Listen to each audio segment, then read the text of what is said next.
Le péché endurcit les cœurs, en particulier le péché continuel et impénitent. Or, nous savons que si nous confessons nos péchés, Jésus est fidèle et juste pour nous les pardonner. 1 Jean 1,9. Cependant, si nous ne confessons pas nos péchés, ils ont un effet cumulatif et désensibilisant sur la conscience, ce qui rend difficile de distinguer le bien du mal.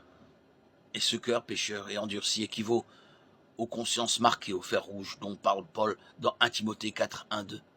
Les Écritures nous montrent clairement que si nous continuons à pécher sans relâche, il viendra un temps où Dieu nous livrera à notre esprit corrompu et nous laissera faire ce que nous voulons.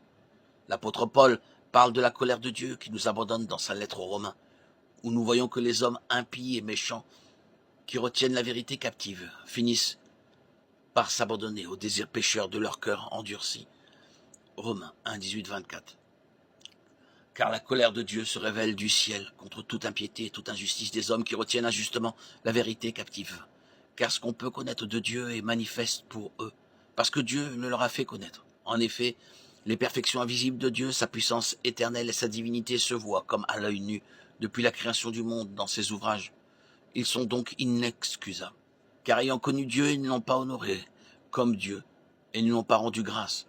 Mais ils se sont égarés dans de vains raisonnements et leur cœur sans intelligence a été plongé dans les ténèbres.